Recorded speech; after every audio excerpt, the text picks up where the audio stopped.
미국과 한국에서는 사람이 이제 죽기 전에 유언을 남기는 것이 관례라면 관례입니다.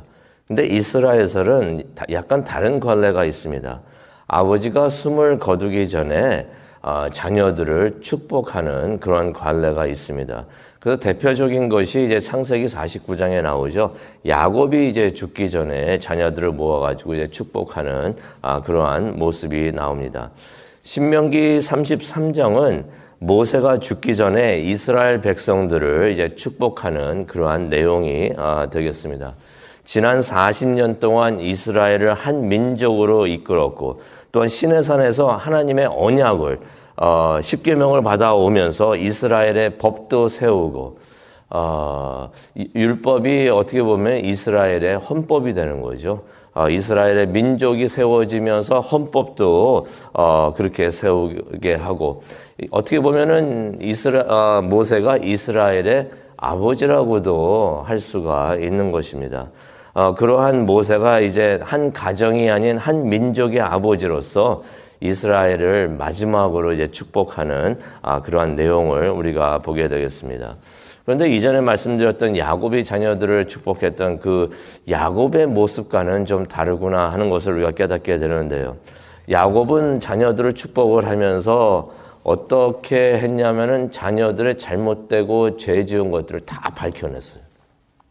너는 이런 죄를 지었으니 이렇게 하고 그렇게 그런 일을 하고 그랬었는데 모세도 그럴 수가 있었겠죠. 이 모세도 그렇게 말을 할 수가 있었겠지만은 33장을 이제 보시게 되면은 죄는 언급하지 않습니다. 그리고 백성들이 앞으로 받을 축복과 사역만을 그렇게 언급하는 것을 우리가 보게 되는데요. 2절부터 5절까지는 모세가 먼저 하나님을 찬양을 하는 것을 우리가 보게 됩니다. 2절을 보게 되면은 시내산에서 하나님께서 나타나신 것을 모세가 다시 한번 기억하면서 하나님을 찬양을 합니다. 솔직히 시내산에서 하나님과 이스라엘 백성들이 만나면서 하나님께서 이스라엘의 하나님이 되어주시고 또 이스라엘의 아버지가 되어주시고 또 이스라엘 백성들이 하나님의 자녀가 되는 그런 축복이 그런 언약의 축복이 세워지게 됐는데 그 말씀을 우리가 출애굽기 19장에 나오는 말씀을 보게 되면은 천둥과 번개와 빽빽한 구름 가운데 내려오신 것을 우리가 기억을 합니다. 그 다음에 연기와 불 가운데 시내산에 하나님께서 내려오셨다라는 말씀이 그것을 2절에 지금 모세가 기억을 하고 있는데요.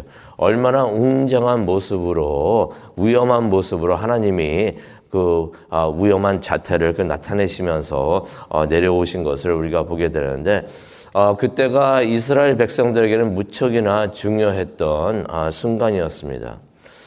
한 민족이 되기 위해서는 세 가지가 필요하다고 그러죠. 사람들하고 법하고 또 땅이 필요하다고 그러는데 이스라엘 백성들이 한 200만 명이 확실히는 모르지만 한 200만 명 정도가 되지 않았을까 생각이 되는데 70명으로 시작을 했는데 애굽을 나올 때는 한 200만 명 정도가 됐고 사람들 많이 있죠.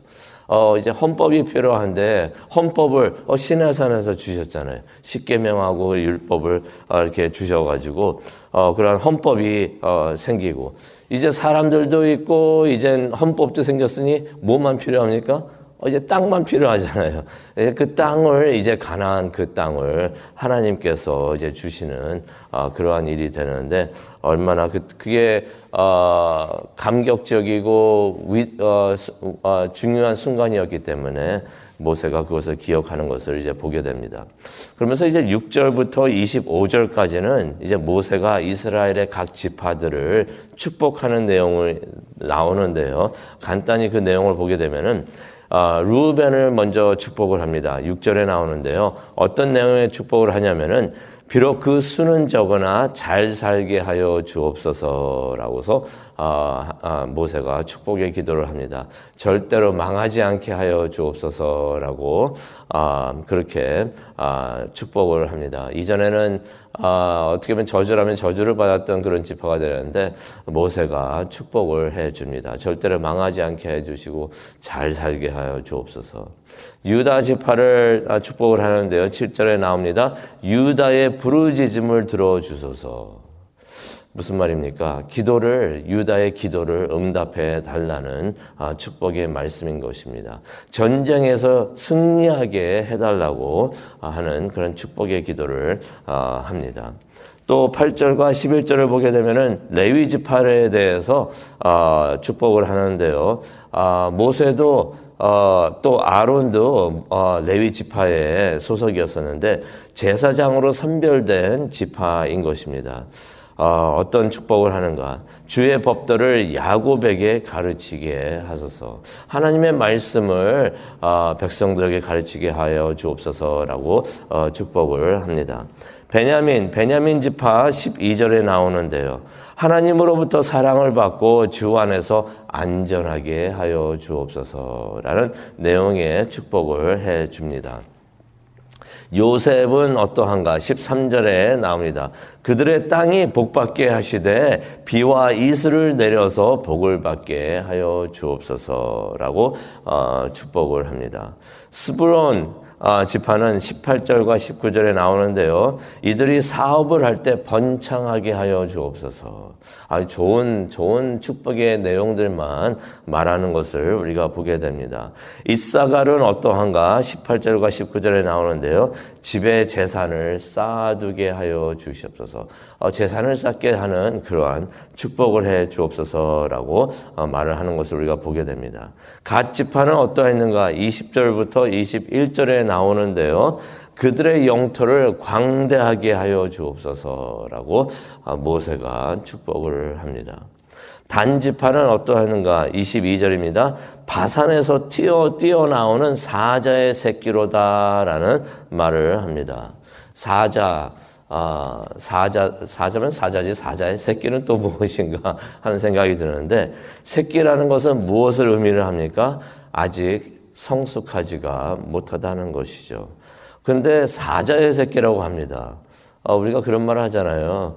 호랑이 새끼 이렇게 동물원이나 그래 보더라도 보면은 새끼지만 사자는 사자입니다. 호랑이는 호랑이입니다라고 말을 하는데 사자의 새끼라고 말하는 것은 무엇입니까? 아직 활짝 피어나지는 못했지만 성숙하지는 못하지만은 앞으로의 미래가 밝다는 것이죠. 역시 사자가 될 것입니다. 라고 하는 그러한 축복을 주는 것을 우리가 보게 됩니다. 납달리는 23절에 나오는데요. 풍성한 은혜를 축복을 합니다. 받을 복이 많을 것인 것을 그렇게 축복을 하고요. 아셀 지파는 24절과 25절에 나오는데요. 많은 자녀와 형제들의 사랑과 번영을 축복하는 것을 우리가 보게 됩니다. 그러면서 이제 26절부터 29절을 보시게 되면은 모세가 남긴 마지막 글이 되겠습니다. 솔직히 모세 오경이라고 그래가지고 창세기부터 이제 5개 모세가 이제 쓴 책들이 되는데 이 26절 그 중에서 26절에서 29절 신명기 전체도 모세가 썼지만은 이 부분 마지막 이 부분이 모세가 직접 쓴 마지막 글이 된다는 것입니다. 어떻게 무슨 말을 하였는가? 26절을 보니까 이런 말을 합니다. 여수르니여 하나님 같은 이가 없도다 라는 말을 합니다. 여기서 여수르는 이스라엘의 이름을 말합니다. 그러면서 뭐라고 말합니까? 얘들아 하나님 외에는 하나님 같은 분은 절대로 없다라고서 말을 합니다. 하나님은 비교할 수 없는 전능하신 하나님이시다라고서 말을 하는 것입니다. 그게 모세가 이스라엘 백성들에게 주는 마지막 메시지였던 것입니다. 하나님 같은 분은 없도다라고 말하면서 하나님을 섬겨라 하는 그러한 내용의 말을 합니다. 하나님께서 하늘을 타고 이스라엘을 도우러 오신다. 그가 위엄으로 구름을 타고 오신다라고서 하는 말을 합니다. 그러면서 27절에 나오죠. 하나님이 내 피난처가 될 것이고 그가 너를 지키시고 너를 대신해서 싸우실 것이다 라는 말을 합니다. 축복의 말이 계속해서 이어집니다. 그러면서 28절에 이런 말을 합니다. 그러면은 이스라엘이 홀로 안전하게 될 것이다 라고서 말을 합니다. 그러면서 맨 마지막으로 하는 말이 무엇입니까? 29절에 나오는데요. 이스라엘은 행복한 백성들이다. 행복한 사람들이다 라고 말을 합니다. 29절에 나오죠. 이스라엘이여 너는 행복한 사람이로다 라는 말을 합니다. 이유가 있습니다. 왜 그러한가? 하나님께서 그들과 함께 하시고 그들을 구원하시기 때문이다 라고 말을 합니다. 그러면서 어떤 말을 합니까? 하나님은 너의 방패, 너를 돕는 분, 내 영광스러운 칼, 내 원수들이 내 앞에서 복종하고 네가 그들의 높은 곳을 발로 밟을 것이다 라는 말을 합니다. 그러니 너희는 행복한 사람이다 라는 말을 합니다. 이스라엘이 많은 실수를 했습니다. 또 많은 죄도 지었는데요. 그럼에도 불구하고 하나님께서는 그들을 복주시고 모세를 통해서 복주시고 행복한 백성으로 만들어 주시는 것을 우리가 보게 됩니다. 이게 하나님의 은혜가 아닌가 생각이 됩니다. 자격이 있어서 하나님의 은혜를 받는 것이 아니라 자격은 없지만은 하나님께서 자격 없는 사람들에게 이러한 큰 사랑을 내려주시고 복을 주시고 해주시니 그러니 이스라엘 백성들이 행복한 사람들이 아닌가 생각을 해봅니다. 그러고 보면은 이스라엘뿐만이 아니죠. 하나님의 사람들, 하나님의 자녀가 되고 우리들도 포함해서 하나님의 자녀가 되고 하나님의 백성들이 되는 우리들은 하나님의 사람들은 행복한 사람들이 되는 줄로 믿습니다. 다른 이유가 아니죠. 하나님의 축복을 받기 때문에 하나님이 함께하여 주시고 하나님이 도와주시고 하나님께서 구원해 주시고 하나님이 은혜 내려주시기 때문에 우리 모두 하나님의 사람들은 행복한 사람들이 되는 줄로 믿습니다. 그 내용을 우리가 한번 보게 되면요. 3절을 보게 되면은 그 행복한 사람인 것을 어떻게 표현을 하는가. 하나님의 사람들은 하나님의 손 안에 있다라고서 표현을 하고 있습니다. 우리들이 하나님의 손 안에 있다는 것입니다. 또 3절에 보게 되면은 하나님의 백성들은 하나님의 발 아래서 배우고 순종한다라는 말이 나옵니다. 또 12절을 보게 되면 하나님의 사람들은 하나님의 어깨 사이에 있다라는 표현을 합니다. 어깨 사이에 있다라는 것은 무엇을 말할까요? 하나님께서 안아주신다는 말이 되겠죠. 안아주셔가지고 어깨 사이에 있으니까 어디에 가깝겠습니까? 하나님의 심장에 가까이 있는 것을, 하나님의 심장을 느낄 수 있게 되는 것을 우리가 깨닫게 됩니다. 그러면서 하나님의 영원하신 팔로 안아주신다라는 말씀이 나옵니다. 27절에 있는 말씀이 되겠는데 영원하신 하나님이 내 처소가 되시니 그의 영원하신 팔이 내 아래에 있도다. 하나님께서 영원하신 팔로 안아주신다라는 말씀이 납니다. 오늘 찬양한 그 주의 친절한 팔에 안기세, 그 찬양이 바로 신명기 33장 27절을 근거해서 쓰여진 찬양이 되는 것입니다. 우리가 그렇게 하나님의 사랑을 받고 하나님과 함께하니 우리는 행복한 사람들이 되는 줄로 믿습니다.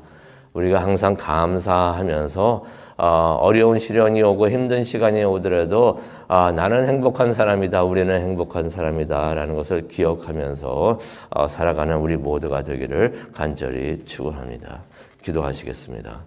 하나님 감사합니다. 이스라엘 많은 죄를 짓고 책망도 많이 받고 또 벌도 많이 받았었는데 모세가 세상을 떠나면서 그들에게 남긴 것은 축복밖에 없는 것을 보게 됩니다. 하나님 감사합니다. 이스라엘을 모세를 통하여 축복하여 주시고 또 영적 이스라엘이 되는 교회 우리 모두를 또한 모세를 통하여 축복하여 주시니 정말로 감사합니다. 모세의 말대로 우리는 행복한 사람들인 것을 깨닫게 하여 주시옵소서. 하나님의 손 안에 있고 하나님의 발 아래에 있고 하나님의 어깨 사이에 있으면서 하나님의 심장을 느끼고 하나님의 영원하신 팔에 안겨 있는 것을 깨달으며 우리는 행복한 사람이라는 것을 깨닫고 하나님을 감사하고 하나님께 예배를 드리고 하나님과 동행하는 우리 모두가 되게 하여 주시옵소서. 그러한 은혜를 체험하는 하루가 되게 하여 주옵시고 우리의 삶이 되게 하여 주옵시고 또 그것을 위해서 기도하는 이 시간 될 수 있도록 하나님 은혜 내려 주시옵소서. 감사합니다. 예수님의 이름으로 기도합니다. 아멘.